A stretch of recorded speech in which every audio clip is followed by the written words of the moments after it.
And I think one really big one just for everybody. They've come all the way over from the US to showcase this for us in London. I think it's not a nice quick flight for you. It's not a jump in a taxi. So we've been lucky to do it. Although the Elizabeth line was closed, so it wasn't a nice easy train ride for me either. But I'm a little bit more local than you, so that's fine. But yes, I mean that sums up. So we're going to open up to Q&A now. If anybody does have a question, I think if we can get you to come down to the front, I will come down with the mic and you can ask the team. So if you want to form an orderly line with any questions, orderly line. Otherwise, I'll be climbing over people. It'll be messy. You don't want that. And how about a big round of applause and thanks for Alex for wrangling all of us. Yeah. We are not the easiest cats to herd. So. No, we definitely are not. We're terrible. Right, what's your name and what's your question? Hi, I'm David, and thanks for coming over, guys. Awesome to see you. What lessons from the last year have you learned, and are you planning to take forward into the next year of your products? Do you want to take it, B-Max, since he's got a Transformer set, I think? Sure. We've learned a lot. Like, we're very much, Legacy is so much fun for us in that we get to really hit on all of the different years, and we're going to continue to do that. We're seeing, you don't only have to do an Optimus and a Bumblebee and a Megatron, right? You can actually go to those deeper characters, and I think we see a lot of that in Marvel too. Like, you're able to expand, even Star Wars and G.I. Joe is getting out there. Like, we see people want fun, different characters, so we're going to continue to build out that collection. Awesome, thank you. Okay, what's your name and what's your question? Joe, I have two questions for the Transformers brand. Given that Transformers Animated has been getting more recognition recently, is there any chance of releasing the unreleased toys like Blue Optimus Prime, Goldfire, Grimlock, and Black House? Maybe as a special vintage line like you did with G1 and Beast Wars? That's a really good idea and question. I can't confirm what's coming in the future, but we are obviously hitting on most of the properties in Legacy, so I would say hold on a little bit. You might get to see a couple of things. And for my second question, could it also be possible for Animated to come back for a fourth season in comic book form as a tribute to the late great Derek J. Wyatt? Oh, that's also a good question. I'm not sure, because publishing is handled by our franchise side, so for comic books, but it's definitely something I could bring back to them and ask them for you. It's a good takeaway. Yeah. Good take. Thank you. Great questions. Thank you, and I hope you enjoy the rest of your stay here. Thank you. Cool. Next up. Hi, I'm Connor. I have one question for Ben and one for about Star Wars. I was wondering, with Deathsaurus and the HasLab Star Saber backer myself, good stuff.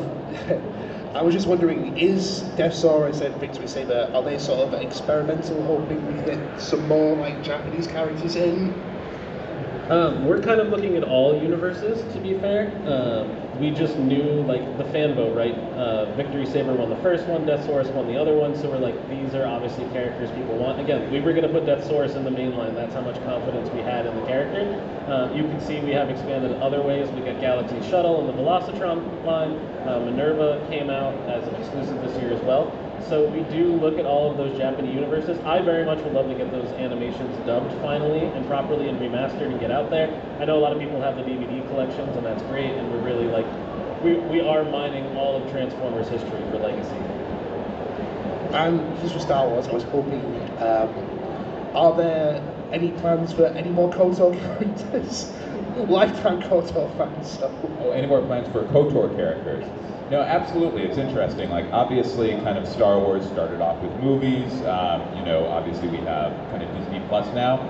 But I think our design team has been instrumental in helping us realize that there is this larger universe. And again, I shared, like, I've always been about the publishing. I push that. But video games, I'm not a gamer myself. I've got 2 young kids, so maybe someday we'll play with them. But our design team is passionate gamers. Eric on our design team, Chris and Emily, they've done a great job of kind of opening our eyes to the fact that a huge portion of the Star Wars fan base, I'm seeing nodding heads here, so I'm sure it's the same. Like, there's a huge overlap with gamers, and just some of the statistics, like the people buying and playing video games are on par with movie ticket sales. So that's a long answer. The short answer is absolutely. I can't reveal any specifics, but obviously we have our Gaming Greats subline that's exclusive to GameStop in the US, and I'm not sure here in the UK, GameStop as well?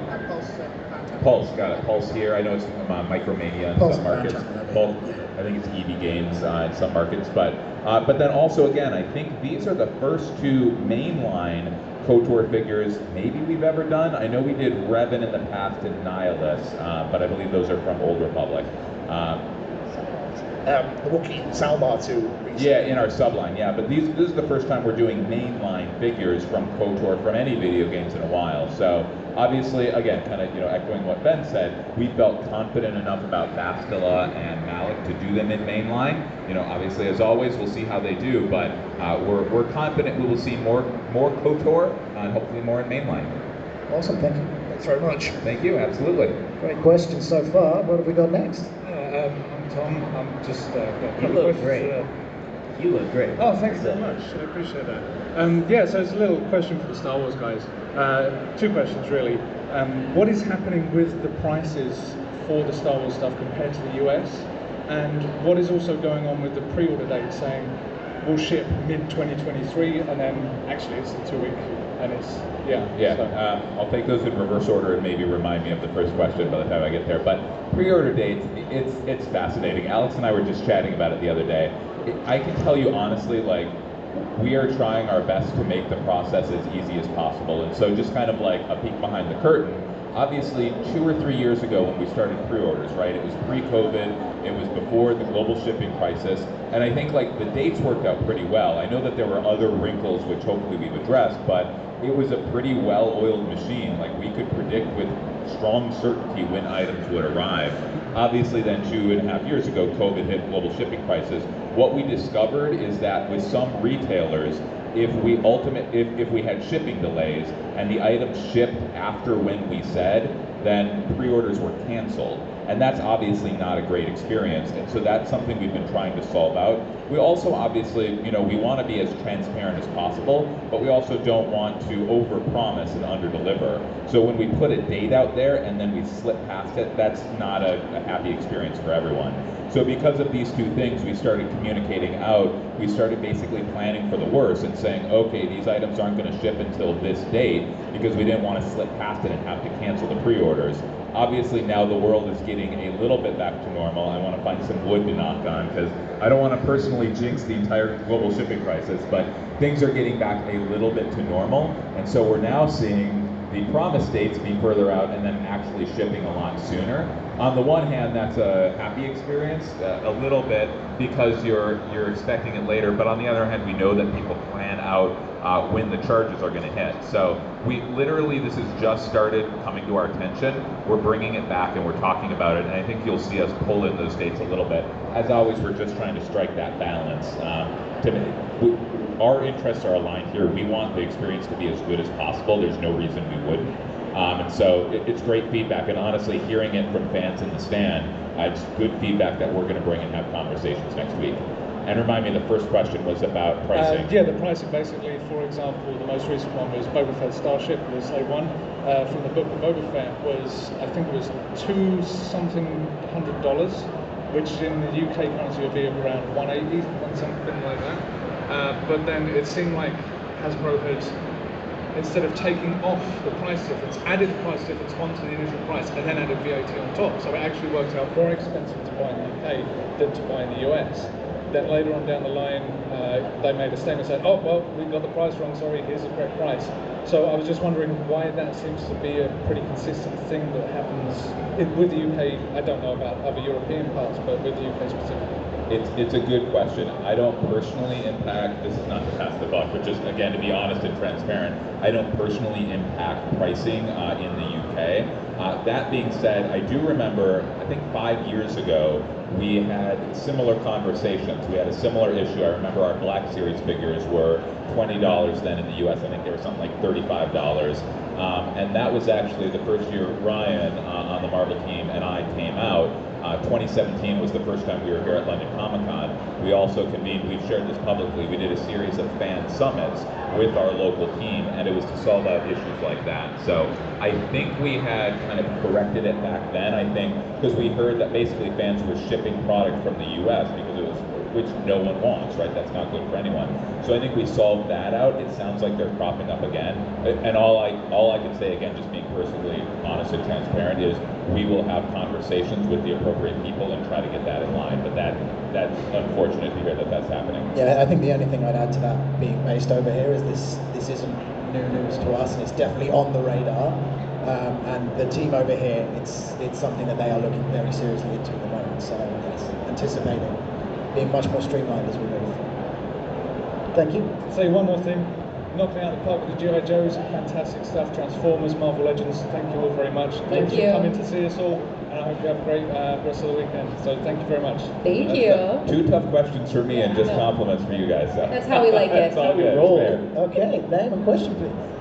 I'm Lewis. I got a free set of present for Emily, B, and Dan. Because this is really happy that to physically see everyone on stage, because we know that this couple of years we just see you on YouTube. So first of all, to Emily, I'm really happy I'm a player for MTG, but I'm really happy to see some products from MTG. So is it possible to put all the Planewalker become a 6-inch figures on our collections shelf? So this is the first question. That's a great question. I can't comment on any upcoming product ideas, but I think that there is a lot of excitement at Hasbro for this kind of, we internally call it kind of the one Hasbro approach, and having Wizards, where Magic the Gathering and D&D live within kind of the same company. I think that there's always excitement for figuring out how we can continue to expand those worlds and what we can kind of do next. So I think that this is the Chandra Gauntlet for me is kind of the first step in what is going to be a beautiful friendship. I mean, we were already friends, guys, but like this is just, you know, a little bit extra thank friends. you. Because I want everything in 6-inch. Okay, so for me, I'm also a great fan for Japanese anime. Already back the both Victory characters, but yeah, I'm also the fans for those more rescue team. But right now I just got 2. There should be 4. Is there the other 2 will become up in the coming, and that's figures or something else? I mean, we always look at that. Obviously, Pippo and Boater are missing from the group. Evan, who worked on Victory Saber for us, is a huge fan and a champion for it. So I would say, like, we are definitely trying to figure out a way to make sure Pippo and Boater can come to life somewhere. I don't know where that is yet, but we're definitely making sure that we can finish that team. We always, like Mark and Evan, 6 years maybe. we always talk about when we start a team, we want to finish it. So we're obviously looking at both those. Yeah, things that it seems like I need to back it the whole series for coming 6 years, am I? Okay, thank you, B. And then last question to Dan. I am also a big fan for X-Men. Oh well, appreciate No it. problem, the comics, the James Lee costume, but I'm also big fan for AOA. So I already collect 2 waves of AOA.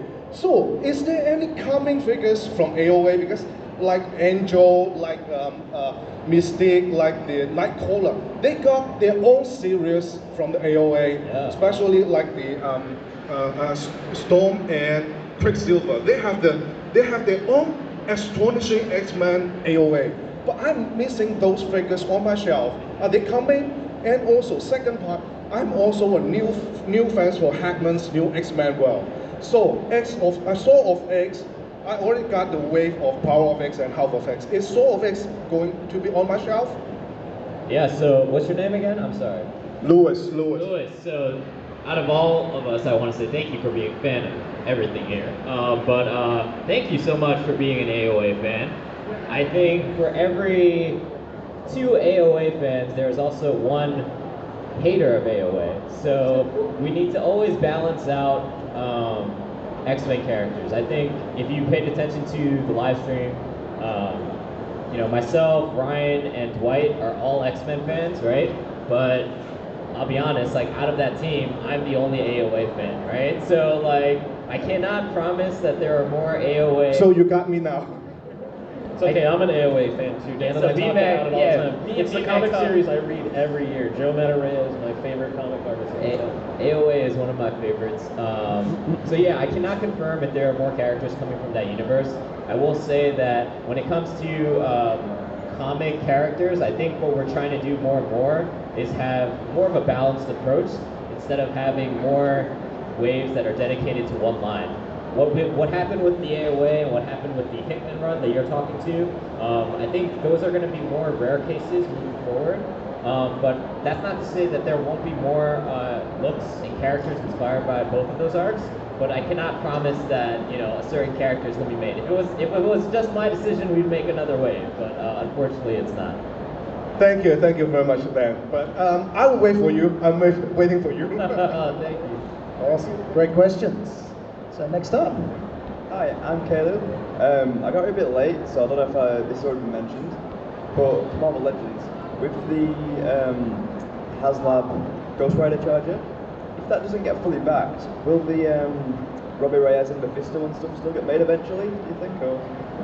Yeah, so we've been very clear about our HasLab. Thank you for everyone who's been supporting our HasLab Engine of Vengeance.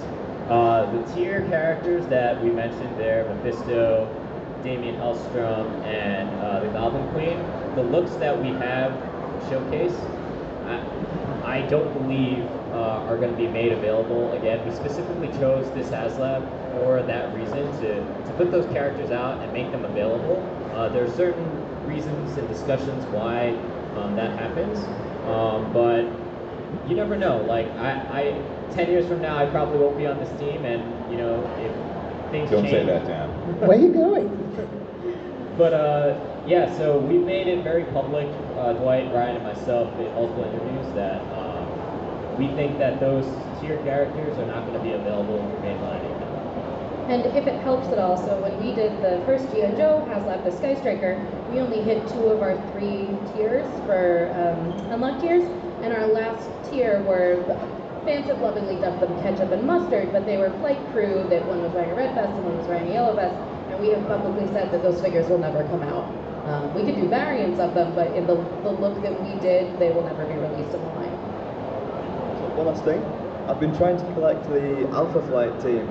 There's still one missing, Marina. Yeah, so I know every time I come to a convention, that is one of the biggest questions we have. Our team is not purposely trying to make people mad. We love finishing teams. We just have so much stuff that's coming in the line that we just need to find the appropriate time. But we definitely hear you guys, and I'll make sure to bring it back to the rest of the team. Shout out to Ryan and Dwight too. I forgot to do that in the It counts now. It's fine. We're still here. But thank you, Caleb, for your fandom. I appreciate Thank you so much. Great questions. And how are you? Hello, I have a lead information for Transformers and by extension the panel. So for Transformers, we've got Victory Saber, Galaxy Shuttle, Minerva, and now Deathsaurus. I'm so used to not being able to recognize its name. And I've also noticed throughout the Legacy that we've had Cybertron Override and a full Titan class Cybertron line Metroplex. What is the limit of what you would draw through? Because I love getting these.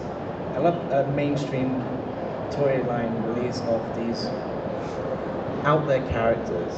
I love getting these weird characters that I would never have thought, oh, they're getting an update anytime soon. So I just wondered, like, who in the Transformers team really loves Transformers Victory, and what else do they love outside of Generation 1? Because it's so energizing and fresh. I mean, I like Generation 1 as well, but it's just like, what is the limit is what is on my mind when I ever see some of these reveals. It's energizing. Yeah, it's great. With Legacy, honestly, anything that was entertainment was actually kind of on the table, right? We're celebrating, we're building to our 40th anniversary using Legacy. So year 1 was a test. kind of modernizing some figures, bringing back some figures that needed an update. Mark, Evan, and Sam, all the shout outs in the world to them. They are the biggest fans of our brand, and they really know the deep lore. Matt Karpowicz from TF Wiki is a huge help. He gives us some ideas, like he obviously knows the history of our brand, and he can tell us like this toy hasn't had an update in 15 years, and we do look at stuff like that.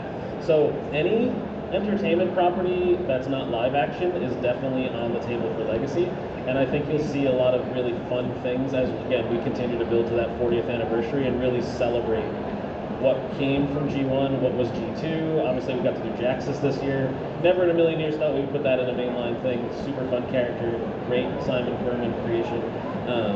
And we're going to continue to do that. You get Tarn next year, comes out of the IDW comics. So yeah, we're going to continue to tap into those entertainment avenues.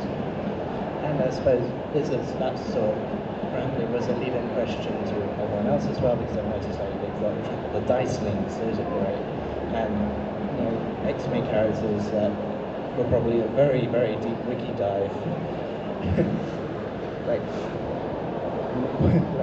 how far will they go just to give these toys, well, these characters and these figurines just a chance to be toys, because it's so great just to see like weird and obscure characters. I think that as lines expand and kind of the older isn't the right word, like the older the lines get, the longer that lines have been around and the longer that we've been making toys for them, the more we're able to kind of do some of those deeper dives. And that's one of the things that's really fun, at least on, I'm gonna assume it's fun for everybody, but like on G.I. Joe it's really fun because essentially every 5 years G.I. Joe recreates itself a little bit. There are different iterations. And so like bringing Shadow Tracker in as our first kind of 2010s character is an extension of how much success we've seen with the characters that were primarily in the 80s, or Kamakura, who was late 90s, his hair is very 2000s. So, but those kind of characters weren't something that we would be able to lead the line with because there were so many iconic characters where if we came out with like Kamakura first before Cobra Commander, somebody would have, wouldn't have gone well for us. So I think that there is something about establishing yourself with the really popular characters before you can do those deep dives.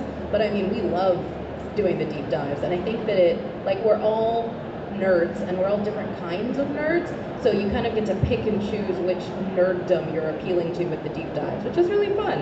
Yeah, for Marvel Legends, I think one of the best parts of our brand is that we have the capability to go to C and D characters, and the journey of learning about new characters even though I love Marvel, like I don't know every character, and that journey in itself of learning that new character and then making those characters very toyetic is one of the best parts of the job. And so like for me, like I didn't know anything about Frogman or White Rabbit or anything like that, and they became some of my favorite like action figures of that year. So yeah, it's just a blessing to be part of this line.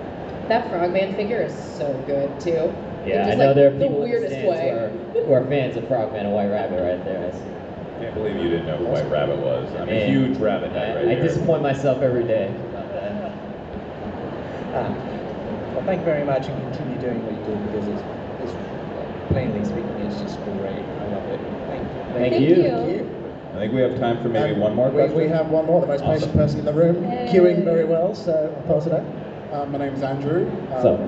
Just wanted to say thank you for all the different brands, and I love everything that you guys are doing. I have a quick question for Marvel and Transformers.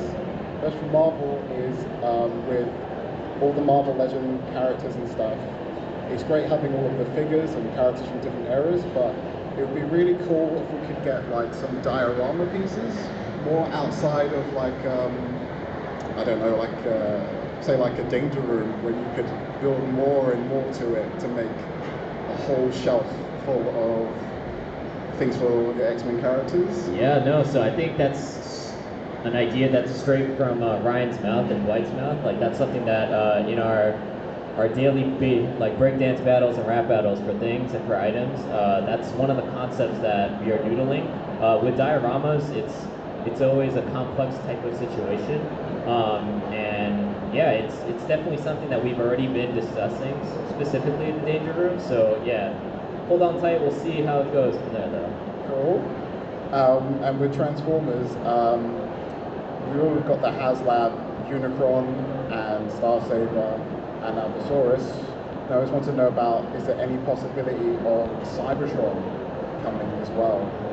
Like the planet Cybertron Primus himself, per se? Per se, yeah. Yeah, I mean, it's definitely possible. As we look at HasLabs, we obviously look at like what is out there, what could be done. Do I want to do another giant planet? Yeah, like that would be super awesome. Obviously, we joke all the time, like G.I. Joe obviously lives in the flag, right? It comes up all the time, and it's just like Lenny like scaled it out and like told my wife we need a bigger house. Like it's super fun. So yeah, I could definitely see Cybertron being on the table as a potential HasLab in the future. Can't confirm or deny if it's going to happen, but it definitely is something that gets kicked around and talked about as we look at future HasLabs. Well, and just to clarify on that front, we are not making USS No, they're not flag. making the flag. No, I just want to. We're very firm we on just that. looked at it. It was just fun. We looked at it, and it's big. And if you scaled it for 6-inch, we think that it would be about 20 feet long, and it's like tall enough for me to stand in. I'm short, but like you get the point across. But I was going to say the diorama thing is for all the brands as well, because I know there's loads of people who love all the photography that you guys do for the promo images and all the bits and pieces and set backgrounds. Yeah. Like a lot of people would like myself who can't make that stuff, would love to be able to get it and... No, it's awesome feedback. It's really I awesome. echo what Dan says. Like my design team, Sam, Evan, Mark, and I, when we get together, same deal. We're just like, how can we make a diorama piece? Like, can we release like one per year or something? So that people could start to build out Planet Cybertron or build out the mountain with the ark crashed into it. Like, we definitely all talk about this. It's just a matter of finding a way to get it out there. Cool, thank you. And thank you for coming to London. Thank you. You guys are awesome. Thank you so much. This was great. Awesome. Yeah. And I think that about wraps it up. That's the end of the question. So thank you everyone for coming to the panel with us today. Big round of applause. The guys aren't leaving now. They are going to be going back to the stand. So if you do have any more questions that come across your head while you're here, come find us. We've obviously showcased a lot of stuff. Make sure you come check it out.